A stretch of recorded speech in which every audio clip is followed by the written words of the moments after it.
You stupid bastard! It's going to explode! Munich, 1958.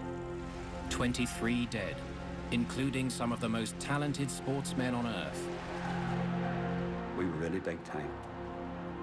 Ready for takeoff. You could really not expect to have a better crew flying that Manchester United team. 105, V1. The crew had not had the wings de-iced. The pilots know what they're doing, boys. Christ, we're not going to make it. I thought it was dead.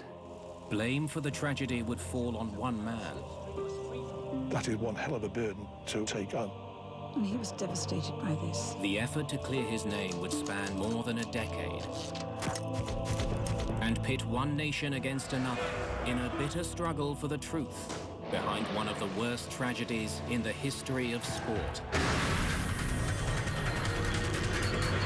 Mayday, Mayday.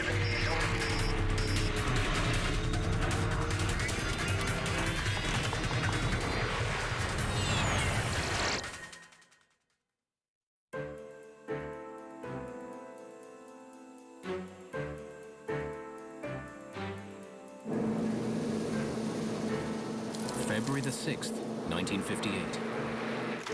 Munich Airport, West Germany.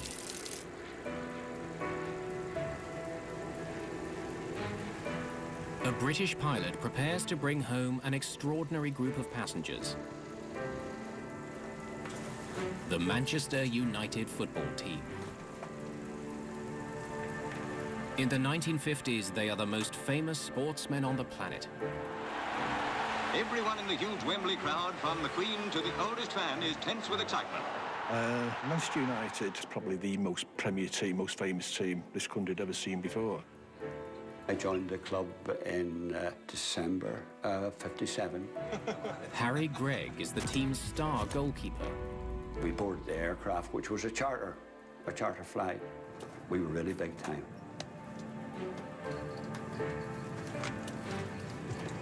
After playing a key game in Yugoslavia, the team has advanced to the semi-final of the prestigious European Cup. The aircraft had to stop in Munich because it didn't have sufficient range to get back to Manchester from Belgrade without stopping to refuel. The 21 players and staff are travelling in style. They're aboard a British European Airways Airspeed Ambassador. It's a luxurious twin-engine aircraft, also known as the Elizabethan. The captain is 36-year-old James Thane. He's a former RAF pilot with an impeccable service record. He was quite a remarkable man. He was very upright and honourable, very strong character.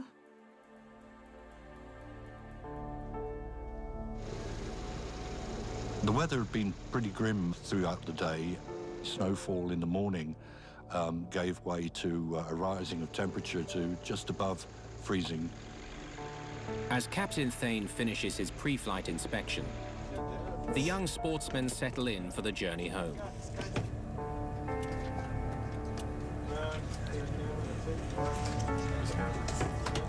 They were notable for the fact that their manager, Matt Busby, I'd like the lads to get a good night's sleep. was picking relatively young players in the team, and that's why they were known as the Busby Babes. Busby's Babes start the second half in cracking form with that slippery winger, David. We're a young and wonderful team, which I'm very proud to have been part of.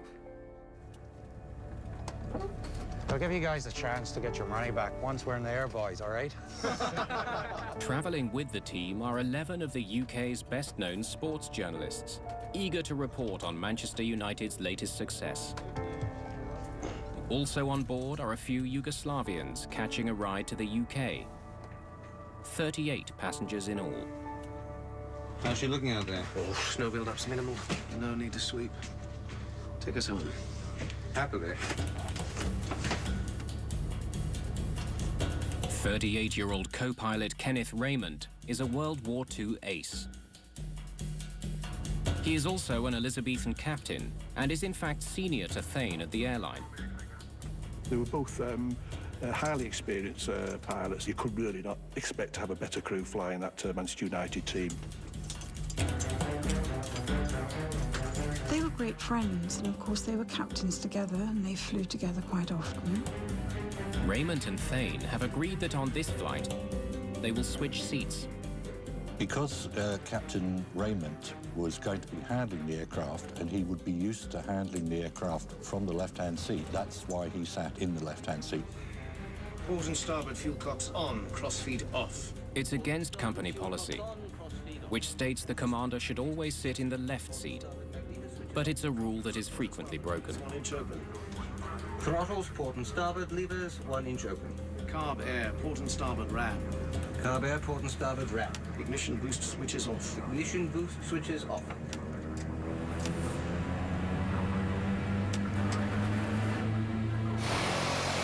Munich, 609, Zulu uniform. I am ready to take off. Beeline 609, your clearance expires at 3-1. Time now is 3-0. Cleared for takeoff. Right turn out. Thank you. Rolling. In light snow, with the temperature hovering around freezing, Thane and Raymond start their takeoff run.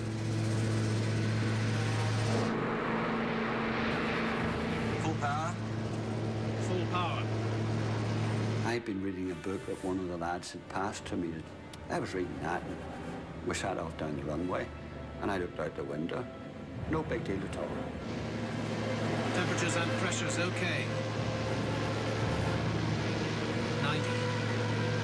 100. Takeoff speed is 119 knots. Abandon takeoff. All of a sudden, I watched the wheels lock and unlock, and the plane started to spin. We stopped, slightly side on. Sorry about that. Engine fluctuating. 609, we are abandoning the takeoff. Tower, please say again. We are abandoning the takeoff. May we backtrack? Over. Engine boosting. I would think so, yes.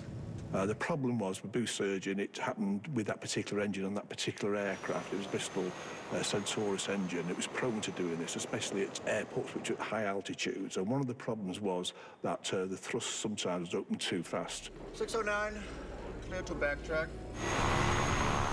The Elizabethan taxis back to the start of the runway for a second takeoff attempt.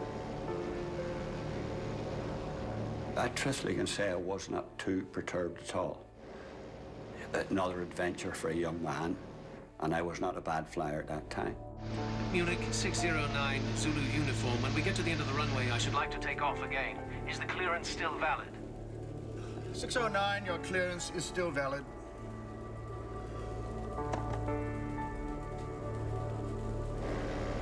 Ladies and gentlemen, we apologize, but we are heading back to try again. Back to the beginning. Sat, revved up as one would do, revved, and then they took the anchors off, and I paid more attention this time.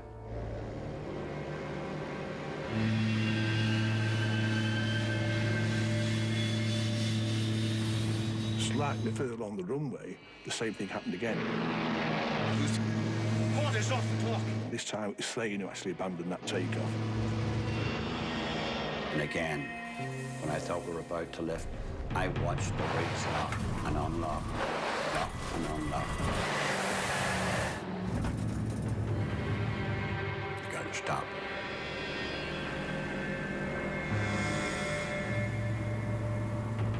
The Munich 609 Zulu uniform. We are abandoning this takeoff as well. Roger. Clear to backtrack.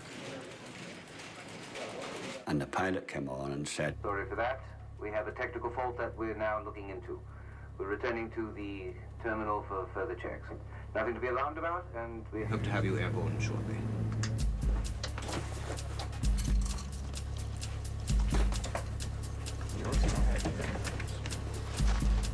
Don't stray too far, boys. we'd return to the terminal and everybody would disembark. Bill Black, the station engineer, had seen these two aborted takeoffs and obviously clattered up the steps, put his head through the cockpit and said, well, what's going on? Why haven't you taken off? We've been getting a boost surge in the port engine. Up past 60 last time. They received an explanation that this was a fairly common phenomenon when operating the Elizabethan from Munich because of the high altitude, that it was nothing to worry about, and they were given advice when advancing the throttles, if they got the surging, was to just retard the surging engine slightly, reduce power, and then take it up again to full power more slowly. Passengers for BEA 609, please proceed to the tarmac.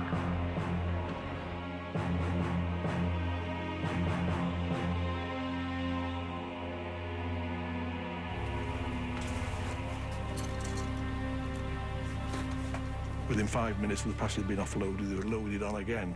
And then it was a surprise to them. They've had 2 more takeoffs, and now they has to go back again.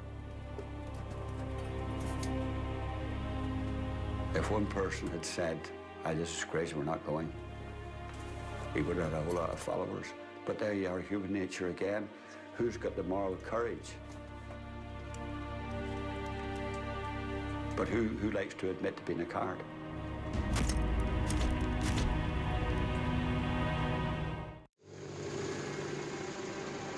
BEA Flight 609 prepares for its 3rd takeoff attempt from Munich Airport. The plane carrying the Manchester United Football Club is drawing attention from inside the terminal.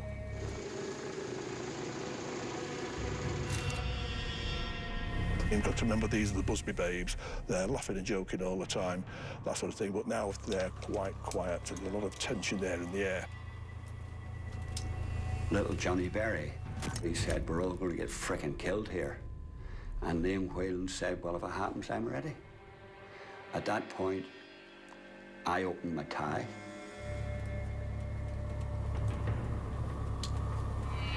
Ignition boost switches off.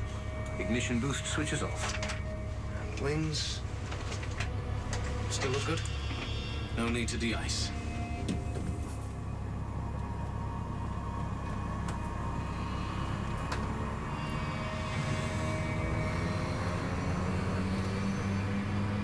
Munich Tower, Beeline 609 Zulu. Uniform, I'm ready to taxi. Over.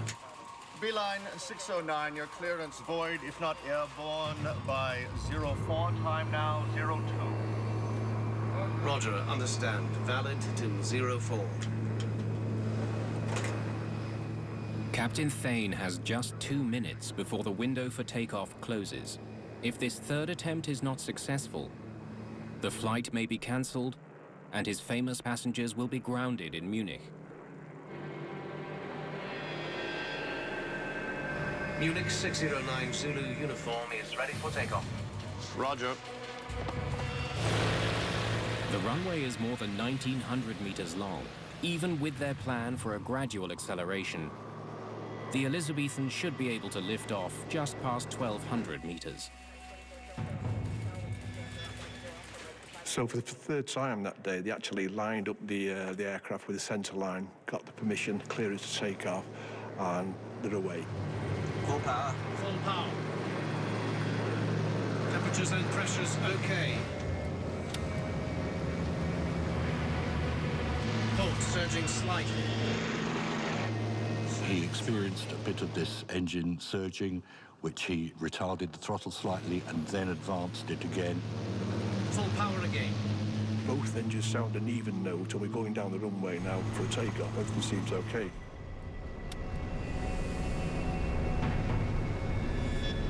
The pilots know what they're doing, boys.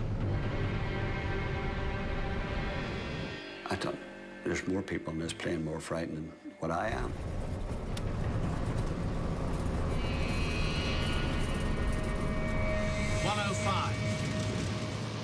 V1.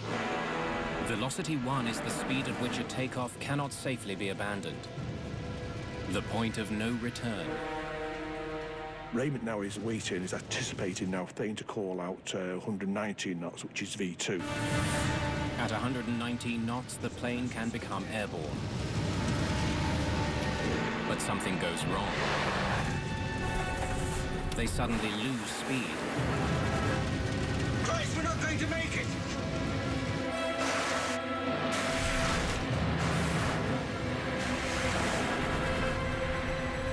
There was no screaming, there was no shouting, there was nothing like that at all. Darkness and daylight and sparks and thumps, smacks. You can't describe it.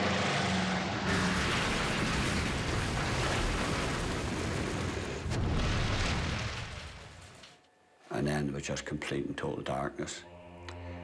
I thought it was dead. The Elizabethan has crashed through a fence, hitting a house and a fuel shed 300 meters beyond the end of the runway. And eventually I got to my senses and I started to crawl uphill. And I got to a hole of what was left of the aircraft. And I honestly thought, I'm the only one alive here. And then I heard a shout. Out! Everyone out! Now! It's going to explode! Out! Everyone He shouted, run, you stupid bastard, it's going to explode. Now! The plane could explode! Come on! Go, go, go, go! Run, you stupid bastard! It's going to And I heard a child crying. I shouted, come back. Come back, you bastards! There's people alive in there! I went back in through the hole I came out of, and I found the little child.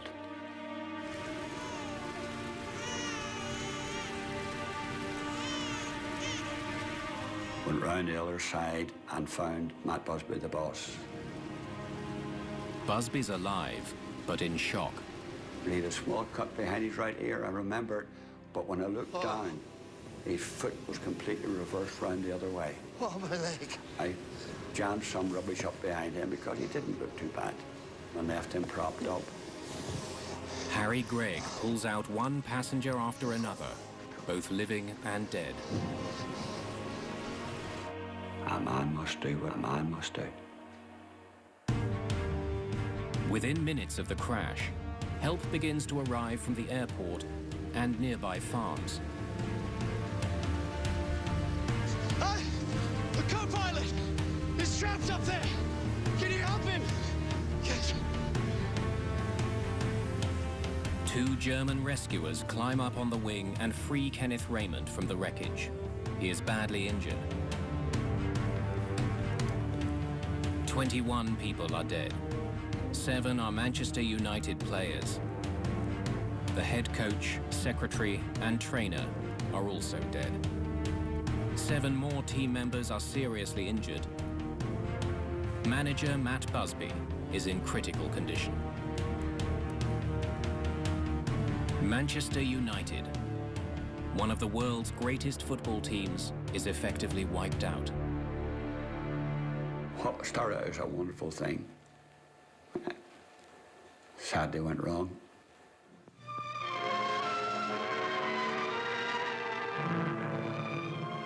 Near Munich, a fierce blaze marks the wreck of a British airliner.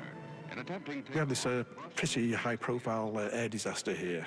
The stakes are quite high. We've not long after the end of the Second World War, we've got 2 pilots who fly in the aircraft who actually flew in the RAF during the war. Yeah, and Munich, obviously, as well, was that place where the cradle of the Nazi Party. So you've got a British government, you've got a German government. Everybody was going to tread warily. At 10 p.m. on February the 6th, 6 hours after the crash, the man assigned to investigate it arrives on the scene. Hans Reichel was the West German chief accident investigator. He was quite experienced. He was 57 years of age. He'd flown with the Luftwaffe. He'd flown with Lufthansa, the national airline, so there's no doubt he was actually a qualified pilot. This was the first major international accident that he had had to deal with. In his role as air crash investigator, Steve Moss is re-examining the evidence from a 21st century perspective. He certainly seems to have arrived at Munich rather under-equipped, Kann ich bitte ein bisschen Licht haben? to the extent that he had to borrow a news crew's lighting equipment to commence his examination. Can I have some light here, please? Of course, uppermost in his mind was the possibility of ice on the wings. So he went looking for that, and sure enough, he found it. Das Flugzeugwrack war von einer etwa 8 cm dicken Schnee. The wrecked aircraft was covered by a layer of snow about 8 centimeters thick. This could be brushed aside with the hand without difficulty. Under this, there was a layer of ice, frozen firmly onto the surface of the wing. Here. Reichel finds the only surfaces free of ice are near the engines. He assumes the entire wing was coated in ice before the crash, and that during the takeoff attempt, the propellers blew away the ice behind them. The day after the crash, investigators take a closer look at the scene. They examine the tire tracks, which extend 50 meters and right off the end of the runway. The information from the ground marks that the aircraft never got airborne must have, in Reichel's mind, reinforced this impression that ice on the wings was responsible. Manchester, from the moment the news came through, was a city in mourning. While millions wait anxiously for news of the seriously injured men, the hospital staff worked day and night to save them. Matt Busby was their worst problem. For 2 days, he lay between life and death with one of his lungs completely deflated. Then came the welcome news. Matt was off the danger list. 6 of the 7 injured players also pull through. But the team loses one of its greatest stars. Duncan had died. Duncan died, I think, 10 days. Yeah. To this day, many regard Duncan Edwards as the greatest footballer the UK has ever produced. Co-pilot Kenneth Raymond also dies, having suffered a brain injury. Full power. Full power. James Thane is left to face a wall of questions on his own.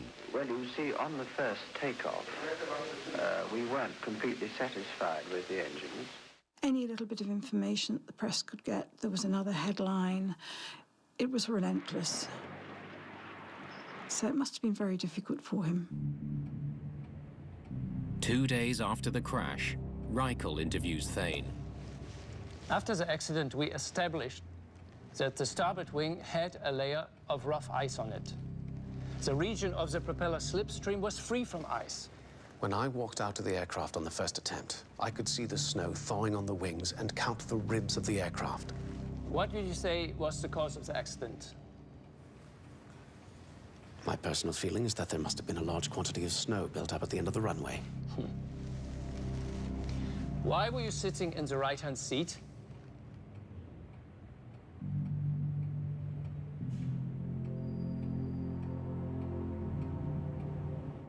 People began to speculate, even before the inquiry, about the cause of the accident. 2 months after the crash, in April 1958, a German inquiry formally gets underway. Shall I begin? The German investigation, straight away, it seemed to be into this adversarial role of somebody being on trial and having to prove his innocence. They knew straight away that there's something going on here. He's on the rope straight away, right? Hans Reichel draws on witness testimony of snow on the wings and Thane's own account that he did not de-ice. And this is something that would not go away with Reichel. It's ice, ice, ice all the way. The temperature the afternoon of the crash hovered around 0 degrees Celsius. It wasn't cold enough for the snow to create ice. Thane saw the water actually dripping off the leading edge. So he knew the snow was actually melting, so obviously that convinced him again that it just didn't require de-icing. But German experts note that the Elizabethan had just descended from 25,000 feet, where the air temperature was minus 25 degrees Celsius. They conclude that snow falling on the frozen wings would have turned instantly to ice. Thane counters with the testimony De-icing on. that he turned on the wing de-icing heaters on descent to Munich. That would have made the wings warmer, not colder than the air. Thane seems to have all the answers. But what he doesn't know is that Hans Reichel is about to present a controversial piece of evidence that will change everything. Government inquiry of the Munich disaster takes a decisive turn with the introduction of a casual snapshot. This was potentially a smoking gun because at first glance, looking at the photograph, it appeared to show a white area on the top of the wings, which certainly was interpreted as being a layer of snow or ice. Every other aircraft that left Munich that day was de-iced, but not the Elizabethan.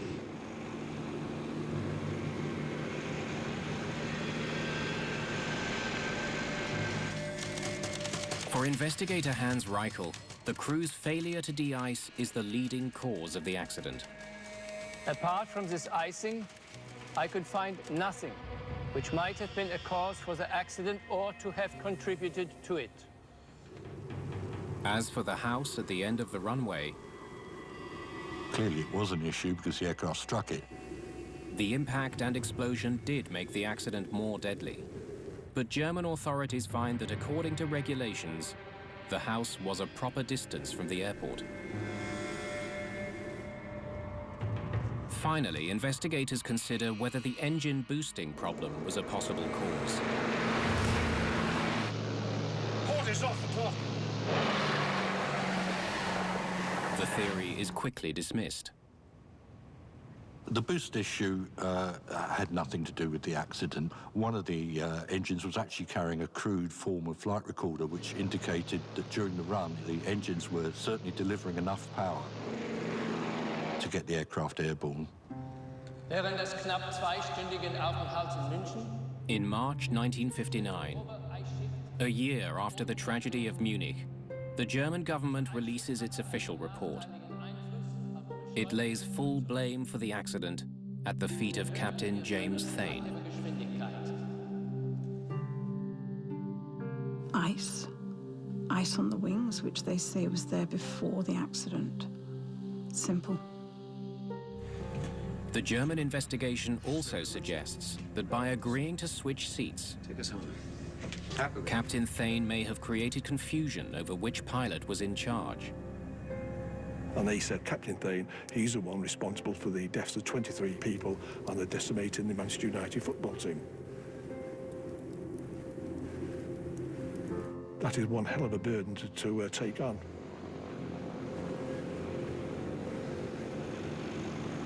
I think in terms of the press, obviously they like to have somebody that they can pin something on, and to that extent they saw him as a little bit of a villain. He was definitely badly treated. He was made the scapegoat. A year after the crash, James Thane's reputation is in tatters. The former RAF officer and accomplished commercial pilot is now a full-time farmer. The disaster at Munich haunts him constantly. I can remember Mum and Dad sitting up for all hours of the night talking about this, because Dad was convinced that there had been some external force that had affected the takeoff run. Thane is certain that ice on the wings did not cause the crash. He decides to launch his own investigation. Dad was a man of great integrity and fortitude, and he was determined that he would make sure that he found the cause of the accident. But in 1959, there are almost no forensic tools at his disposal. For a start, of course, an aircraft of that size would have the benefit of a flight data recorder, a black box flight recorder, and a cockpit voice recorder. And if we could have that information from the 1958 Munich accident, there would be absolutely no doubt about the cause. V1. The plane reached 117 knots, but then slowed dramatically. Ice on the wings can't explain that sudden loss of speed. But something else can. Something Thane sees as the real cause of the crash. Slush on the runway. So imagine you're driving on a dry road during the winter and you suddenly enter an area of slush. Canadian aviation expert Terry Townsend specializes in the study of runway contamination. Immediately you're going to notice resistance on the vehicle from the slush, and the same thing happens on the aircraft. Thane believes other planes didn't have slush problems that day because they took off on the first 2/3 of the runway. Since the Elizabethan accelerated more slowly to compensate for the boost pressure problem, it rolled further into the unused part of the runway with deep slush. It takes more power to overcome that slush. Thane learns that 9 years earlier, a Trans-Canada Airlines plane failed to take off on a slushy Vancouver runway. They did some research and found that as little as 5 centimeters of slush could really adversely affect the aircraft's ability to reach takeoff speed. The Canadian government issued a letter of warning to all airlines. Do not attempt takeoff in more than 5 centimeters of slush. It was sent to BEA, but for some reason, best known to themselves, they did not take any action on it and filed it away for future reference. The German investigators have dismissed slush as a possible cause, insisting it was ice on the wings. But through his research, Captain Thane uncovers a shocking omission. We quite fortuitously came across a witness who had made an inspection of the wreckage immediately after the accident. Karl-Heinz Seffer was among the first at the scene, climbing up on the wing to help pull co-pilot Kenneth Raymond from the wreckage. He was later interviewed by investigators. Ich kletterte über den rechten Flügel hinunter. Mir fiel kein Eis am Rumpf oder am Flügel auf. Ich trug Gummistiefel. Da war kein Eis, sonst wäre ich ausgerutscht. But when this report was read out to the first German commission, only part of it was read out. That part which included the evidence that he couldn't find any ice was left out. All this was set up, it was all stage managed, you know, if Thane was going to be made a scapegoat, it was going to be ice on the wing, it wasn't going to be runway contamination. That's in spite of eyewitness accounts from the air traffic controllers, which also supported the slush theory. Beeline 609, your clearance expires at 3:1. Time now is 3:0. The most crucial eyewitnesses saw the aircraft start the takeoff run as normal. About halfway down the runway, they saw the nose lift, which would be standard procedure. But then, unusually, they saw it go back down onto the runway, which of course should not happen. This crucial eyewitness evidence was also omitted at the inquiry. It's quite notable that the air traffic controllers that were called as witnesses were the trainee ones, and that the qualified ones weren't called. The only person to testify about slush on the runway was the Munich airport manager. He said he inspected the runway and found the slush was less than a centimeter deep. Slush can be difficult to measure because it can vary significantly in height across the runway. The slush can be 1 centimeter high in one place and it can be 10 centimeters high in another. So a number of samples have to be taken in order to get a reasonable average. Also in question is Reichel's conclusion about ice on the wings. That it must have been there before takeoff, since the only areas without ice were behind the propellers where it blew off. A scientific challenge to this view comes from a most unlikely source. Captain Thane's wife, Ruby. She was a remarkable lady, being one of the first women to get a first-class honours degree from Bristol in chemistry, physics and maths. A trained chemist, Ruby Thane points to the massive amount of fire-extinguishing chemicals sprayed on the burning wreckage. Actually thought about this very carefully, and she obtained a sample of fire extinguisher powder, which turned out to be sodium bicarbonate, which is common baking powder. So she would go out and sprinkle it on the metal car thinking it might simulate an aircraft wing, and found that if that mixed with snow and water, that this solution would freeze at a lower temperature than that was recorded at Munich that night.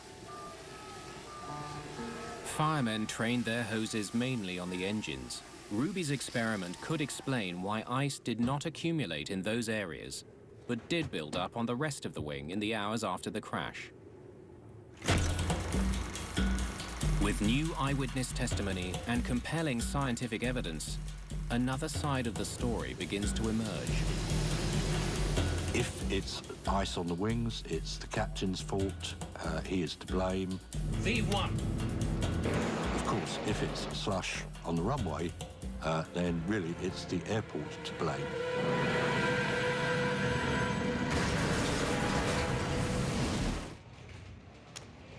Thane submits the new evidence to the German authorities, but they refuse to reopen the investigation. It's nonsense.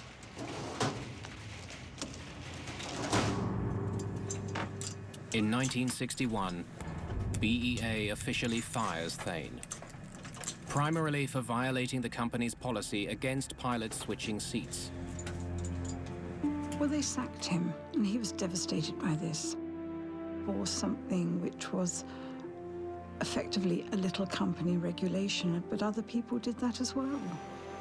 BEA, obviously, if you think about it, did not want a pilot like that on the flight deck. As they're about to take off, this is your captain speaking, Captain Thane, I'm the one responsible for 23 deaths at Munich in 1958, so no airline wants that. A conviction of convenience, it didn't matter who they hung out to dry, and he was hung out to dry. The loss of his job makes Thane more determined than ever to clear his name. He writes letter after letter to both the British and German governments, urging them to reopen the investigation. In 1965, those efforts pay off. Ja, Schatz, ich bin fertig. German authorities agree to review the investigation of the Munich disaster. Initially, with the second German inquiry, it was felt that, yes, there could be a glimmer of hope. That hope has been stirred by some new research. Tests into slush carried out at Bidden. Britain's Royal Aircraft Establishment has conducted slush tests on the Elizabethan aircraft. Basically, they flooded a runway to varying depths and simulated a takeoff run using an Ambassador aircraft. The results of these tests were quite alarming. In run after run, the plane decelerates from 117 to about 105 knots. The same loss of speed reported by Thane. We're hoping that when the Germans have considered, if they consider all the relevant evidence, we shall get them to reach the conclusion that the aircraft accident was due to slush on the runway and not ice on the wings. But at the two-day hearing, Reichel is not swayed by the new evidence. Instead of clearing Thane, he condemns him further, saying that by switching seats, the captain actually made things worse. The differing assessment of the situation by the two pilots probably increased the severity of the accident. Christ, we're not going to make it! As an investigator these days, I can see no technical reason why that should have contributed to the accident. The damning findings of the German Review Commission are a crushing blow to Thane. The British government knew, the airline knew, Thane certainly knew he'd been set up, but nothing was done. But in a strange twist, he's about to get one last chance, thanks to Britain's most powerful politician. 100,000 expectant fans packed the stands to see great football. The Busby Babes were raring to go. In 1967, Harold Wilson is Prime Minister of the UK. After attending a Manchester United game, he makes a comment that sets off a media frenzy. He says he believes James Thane was a victim of injustice.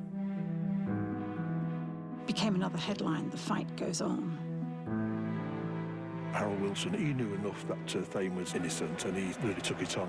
It was debated in the House of Commons, and then it went ahead, and this was the most thorough inquiry yet. In 1968, British investigators conduct a study to determine whether slush or wing ice caused the Munich disaster. Their findings immediately call into question the accuracy of the two German reports. Photographic analysis shows that the white on the wings is not snow. It was merely light reflecting off a wet surface. A new picture was taken from the original negative, which showed clearly that the markings on the aircraft, so there couldn't have been ice. As well, 3 separate experts determined that the amount of ice Reichel found on the wings, 5 millimeters, would not have been enough to prevent takeoff. I don't see how a layer of ice, even 5 millimeters thick, could account for a deceleration of the aircraft. Then the British inquiry takes a dramatic turn when a star witness appears, Reinhard Meyer, a pilot who was first on the scene of the crash. Ich ging hin und untersuchte den Flügel des Flugzeugwracks und bemerkte nichts in der Art von Frost oder angefrorenen Ablagerungen, nur schmelzenden Schnee. It turned out when he was called to give evidence, he said, well, I spoke to Reichel personally, face to face, and told him what had happened, that I'd gone to the aircraft, I'd looked for ice immediately after, within minutes of the crash, and I found no ice, just melting snow only. And that was it, so everyone was astonished at this. Reichel has no explanation for the glaring omission. I think he found it very difficult to back down and say, actually, I was wrong. Slush on the runway is going to be the German airport authorities' fault, and they're not going to accept that. In March 1969, good news, 11 years after the crash, finally, the British government formally clears James Thane. Well, of course, my family are very pleased indeed. Well, he knew that obviously this was the right findings, and he was very pleased and happy because in this country he'd been exonerated. But BEA does not give him his job back. Captain Thane never flies again. In Germany, Hans Reichel and the aviation authorities never exonerate him. I think there was a huge amount of stress and strain and tension, and he died a young man. He was 54.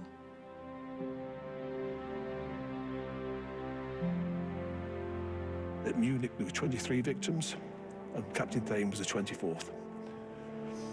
Took the ball into 10 years after the accident that killed 8 of its players, Manchester United becomes the first English team to win the European Cup. At last, Matt Busby, the maestro of Manchester United, had groomed a team great enough to beat Europe's best.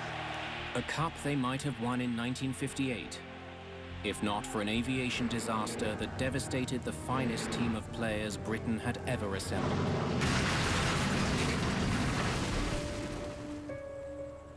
Harry Gregg continued playing for Manchester United until 1967.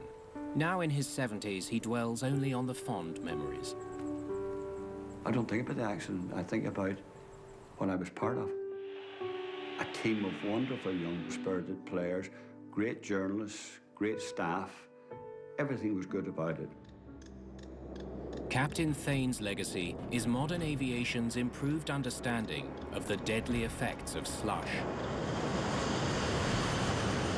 The problem is tackled now, and I would suggest it was probably a direct result of the Munich accident. Airport authorities approached the problem very, very differently.